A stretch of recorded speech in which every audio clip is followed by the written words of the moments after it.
స్వస్థతశాల ఇది నా యేసు నివసించశాల.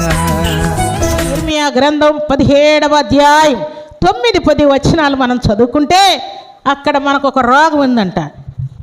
ఆ రోగమును దేవుడు తప్ప ఇంకెవరు కూడా స్వస్థపరచలేరు. ఏంటి ఆ రోగము అని అంటే, మేము ఆరోగ్యంగానే ఉన్నాం, మాకు బీపీలు, షుగర్లు, థైరాయిడ్లు, మరి చికెన్ గున్య వ్యాధులు, కరోనా వ్యాధులు, ఇంకా క్యాన్సర్ వ్యాధులు, ఆ వ్యాధులు, ఈ వ్యాధులు, ఏ వ్యాధులు కూడా మాకు లేవు, అంతా మేము బాగానే ఉన్నాం అని ఒకవేళ మనం అనుకోవచ్చు ప్రియులారా.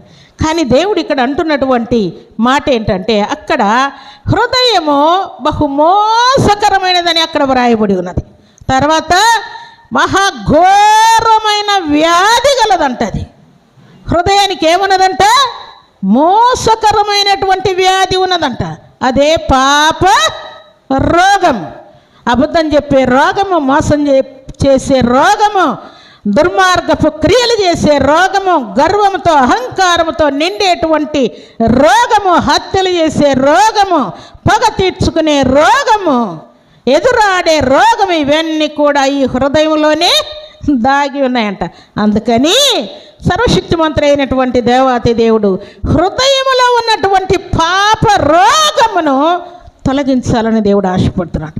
ఈ రోగం మనలో నుండి తొలగిపోయిందంటే మన దేవుడు మనకు ఒక పోలీస్ ఆఫీసర్ అయ్యి, ఒక గొప్ప అధికారి అయ్యి ఏమి చేయాలన్నా ఆయన అడ్డుపడుతూ ఉంటాడు. అయ్యో ఈ పొరపాటు నేను చేయకూడదు, నా దేవుడు నన్ను చూస్తూ ఉన్నాడు అని భయం కలిగి బ్రతుకుతావు అంతే. ఇతరులే అన్నీ నాకు కావాలి కావాలనే స్వభావం కూడా తొలగిపోయింది, కంప్లీట్గా పరివర్తన చెందాడు.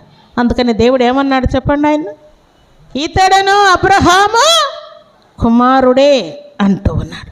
ప్రభు సన్నిధిలో చేరినటువంటి ప్రభు బిడ్డలమైన మనం లోపులము కాకుండా, పిసినారులం కాకుండా, దేవుని మాటకు తలవంచే వారముగా ఉంటే అన్నిటికీ మనం లోబడుతూ ఉంటాం. పైనుండి వచ్చు జ్ఞానం ఎలాంటిదని చెప్పుకున్నాం?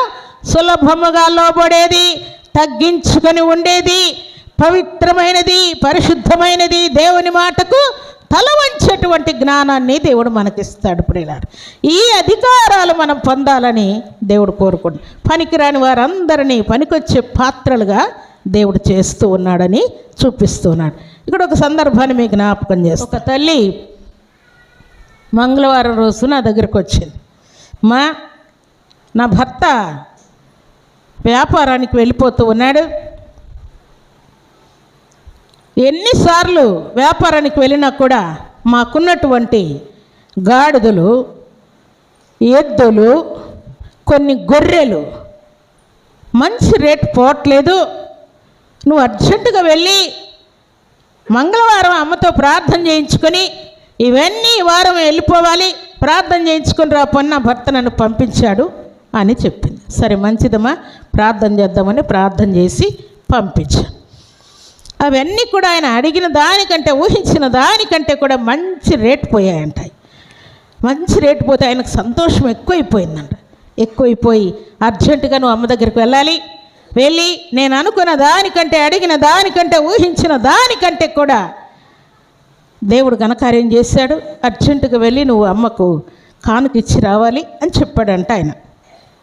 మీకు చెప్పేది ఏంటంటే, మనకు మాత్రం దేవుడు సమృద్ధిగా ఇవ్వాలి, మనం మాత్రం దేవుణ్ణి సమృద్ధిగా ప్రేమించకూడదు, సమృద్ధిగా దేవునికి అర్పణీయకూడదు, దేవుణ్ణి సంతోషపెట్టే క్రియలు, కార్యాలు చేయకూడదు. అలాంటి ఆలోచన ఈ జక్కయ్యకు కూడా ఉన్నది. అన్నీ కావాలి, అక్కడ 500 కట్టించుకో, పన్ను 500 కట్టించుకోమంటే 1000 రూపాయలు కట్టించుకుంటాడు, 2000 కట్టించుకుంటాడు, పేదలను పీడిస్తూ ఉంటాడు. కానీ ఇప్పుడు యేసయ్య హృదయంలోకి రాగానే ఏమంటున్నాడు? నేను ఎవరి యొద్దనైనను దేనినైనను అన్యాయముగా తీసుకుంటే 4 గంటలు చెల్లిస్తానని అంటూ ఉన్నాడు. అనగా దేవుని కంటే కూడా ఇది తుచ్చమైనది, ఇది పనికిరానిది, ఇది పెంట వంటిది.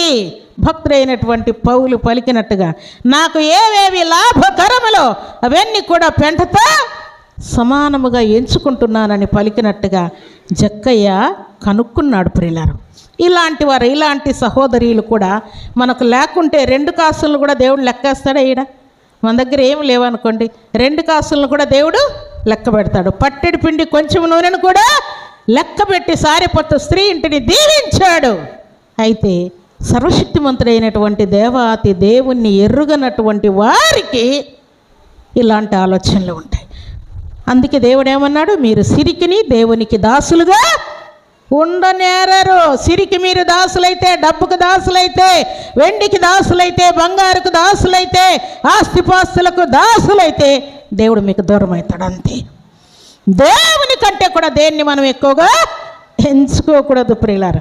అప్పుడు దేవుడు మనల్ని దీవిస్తాడు. సర్వశక్తిమంతుడైనటువంటి దేవాతి దేవుడు జక్కయ్యకు వచ్చినటువంటి పరివర్తన, పిసినారులందరూ కూడా ప్రభు సన్నిధిలో ఎట్టి శ్రేష్టమైనటువంటి పరివర్తన చెంది భక్తుడైనటువంటి జక్కయ్య అబ్రహాము కుమారుడు అయిపోయినట్లుగా దేవుని సన్నిధిలో చేరిన మనం కూడా పిసినారులైనటువంటి వారందరూ కూడా ప్రభు బిడ్డలైపోయి దేవునికి భాగమిచ్చి దేవుణ్ణి ఘనపరిచేవారుగా ఉండాలని పరిశుద్ధాత్మ దేవుడు కోరుకుంటూ ఉన్నాడు. శక్తిమంతుడైనటువంటి దేవాతి దేవునిని మిక్కుటముగా ప్రేమించేవారుగా ఉందరుగాక. సర్వశక్తిమంతుడైనటువంటి దేవాతి దేవుడు ఇంత ప్రేమ మనము ఆయనకు ఇవ్వాలని దేవుడు కోరుకుంటూ